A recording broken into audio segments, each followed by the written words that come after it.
Some families pass the gravy, others pass secrets. Here, holidays don't break hearts, they expose them. A single Thanksgiving ban, and suddenly the perfect marriage starts cracking. A respected husband, a loyal family, a table full of love, or at least that's the story everyone agreed to tell. But when the money stops, so does the loyalty. When the silence ends, so does the image. And when truth finally speaks, nobody leaves the table the same person. On this channel, every story begins with a small insult and ends with a life turned inside out. Betrayals hidden behind smiles, apologies demanded but never deserved. Families held together by comfort until reality collects its debt. If you've ever wondered what really happens after the doors close and the guests go home, you're in the right place. Because sometimes revenge isn't loud. Sometimes it just stops paying for dinner. The text arrived 3 days before Thanksgiving, sent in the family group chat where recipes and polite lies usually lived. You're banned this year until an apology happens. No explanation, none needed. Everyone in that chat already knew which apology was being demanded, the kind that keeps peace by burying truth. The husband added a thumbs-up reaction seconds later, like a judge stamping a document already decided. Silence followed, the same silence that had existed for years. Holidays had always depended on careful balance. Compliments offered at the right moment, disagreements swallowed whole, bills quietly handled so everyone could keep pretending prosperity came from hard work instead of a single checking account no one asked about. The ban wasn't about a rude comment or a misunderstanding. It started 2 weeks earlier when a joke at dinner landed wrong. A sister-in-law laughed and said it again, how lucky he was to carry the family financially. The table laughed. The bank notification later that night didn't. Mortgage for his parents' house, processed. Credit card for his brother, paid. Car insurance for his sister, renewed. All auto-drafted from the same joint account he claimed never to touch.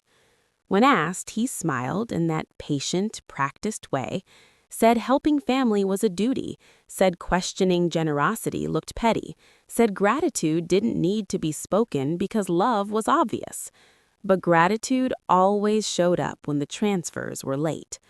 The banishment came after the transfers were paused, suddenly disrespectful, suddenly dramatic, suddenly breaking family unity. The same relatives who once said the marriage was blessed began calling nonstop, not to fix things, only to restore the payments. Each conversation accidentally revealed knowledge they shouldn't have had, balances, due dates, even the amount sitting in savings. He hadn't been supporting them alone, he'd been promising them security that never belonged to him. Thanksgiving invitations kept arriving to everyone else. Photos of menu planning filled the chat. His mother wrote that peace required humility. His brother wrote that marriage meant sacrifice. He wrote nothing, just waited, confident the pressure would force surrender. The dining table would still be full, just not funded. And for the first time, the silence belonged to someone else. No apology was ever coming. The first phone call came at 7:12 a.m. Not a greeting, not concern. Did the bank make a mistake? Coffee went cold while the caller explained the problem. The automatic payment for his parents' mortgage had bounced. A second call followed before the first ended. Insurance canceled, credit card locked, utilities scheduled for shutoff by Friday. For years, those alerts never reached anyone else. He handled everything, or at least that was the story he loved telling. Provider, protector, center of gravity. Family gatherings revolved around that image. Praise poured in every holiday, every birthday, every carefully rehearsed speech about loyalty and sacrifice. But the payments never originated from his effort, only his reputation did. He used to sit proudly at the head of the table while his brother toasted, "The man who never lets family fall." His mother called him blessed. His sister called him dependable. Each compliment fed him more than the food did. Each transfer strengthened his throne. The moment the transfers stopped, devotion stopped faster. By noon, the group chat turned frantic. No recipes, no emojis, just panic disguised as politeness. They asked him first. He didn't answer. Then they asked again, gentler this time, as if soothing a temperamental machine. Still nothing. Finally, they reached the only place left, the person whose name quietly lived beside his on every statement they'd never seen. Their voices changed instantly. Softer, careful. Not love, not even respect. Negotiation. They said he must be overwhelmed, said men carry too much pressure, said arguments happen in marriages, suggested fixing things quickly before late fees piled up. No one mentioned feelings, only deadlines, because feelings had never been the currency. That night, he finally spoke, furious in private, wounded in public. Said loyalty was being tested, said humiliation was intentional, said family needed reassurance, promised he'd handle it, but handling it required access he no longer had. The following morning, his brother texted only one sentence. "So none of it was actually you." 3 dots appeared under his name for a long time, then disappeared. For the first time, their respect waited on proof instead of performance, and he had nothing left to pay with.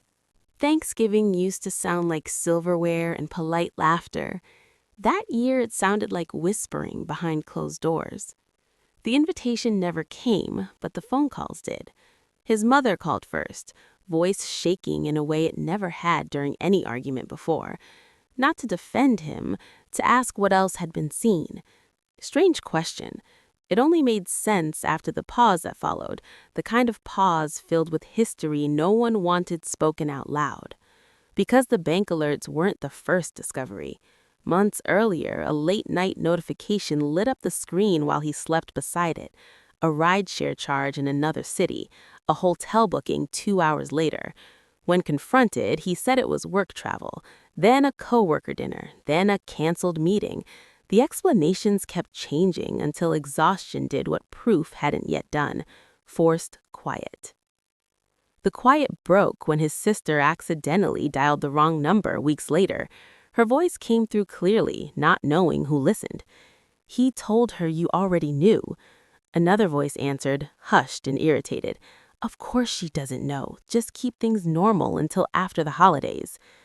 Normal meant dinners, smiles, and him squeezing a hand under the table like reassurance instead of restraint.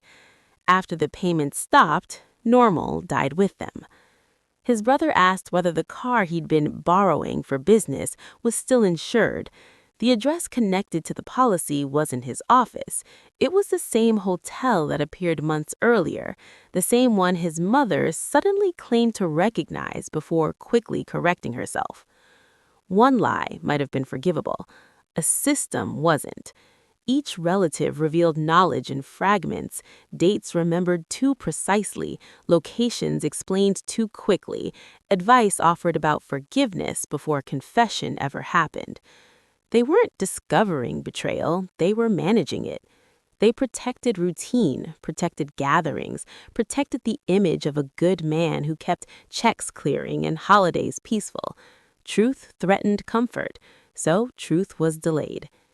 Until comfort depended on money again. When the funds disappeared, their loyalty followed the facts instead of him. Questions sharpened, stories changed, and the secret they helped hide became the answer they needed explained. He didn't lose control when the affair happened. He lost it when the witnesses stopped pretending it never did. They waited for tears. That was clear from the messages. Carefully worded advice about pride, about keeping a marriage intact, about how holidays soften hearts. His mother even offered a script, a gentle apology that didn't admit wrongdoing but restored harmony. His brother suggested showing up with a pie as a peace offering. He said nothing publicly, only told relatives the same thing over and over. emotions would settle once reality set in. Reality did arrive, just not the version expected. Thanksgiving afternoon passed without the usual preparation calls asking what time the transfer would clear before grocery shopping. No one asked whether reconciliation happened either. Instead, they waited for a last-minute surrender, convinced tradition would force it. By evening, the group chat changed tone. The turkey was smaller this year. The store card declined. His father joked about inflation, but nobody laughed long. A photo appeared. The table set, chairs filled, his seat empty but still saved. Then the argument started leaking through private calls accidentally placed on speaker. His brother demanded to know why the joint account was locked. His mother insisted humiliation could have been avoided with honesty. He snapped back, blaming stubbornness, saying respect required forgiveness. Every word assumed authority still existed. It didn't. Documents had already been filed that morning, accounts separated, access removed. The quiet signature carried more finality than any confrontation ever could. For the first time, peace wasn't being negotiated around him. Around 9 p.m., a single message came from him directly. Not angry, afraid. Asked if this was really happening over a misunderstanding. Promised change, promised counseling, promised distance from everyone if needed. The same man who once needed an audience now needed permission. Minutes later, his mother posted a photo of dessert, store-bought pie, instead of the bakery he always insisted on, captioned, "Simple this year." No one asked for an apology anymore. They finally understood apologies were cheaper than independence, and this was the first holiday he couldn't afford. If that story kept you listening until the last second, you already know. The truth always surfaces eventually. More family secrets, more betrayals uncovered, and more endings nobody saw coming are waiting right here. So don't just watch once and disappear like they hoped the truth would. Tap like, subscribe to the channel, and stay for the next story, because the next dinner table might fall apart even faster. And remember, silence protects lies, but stories expose them.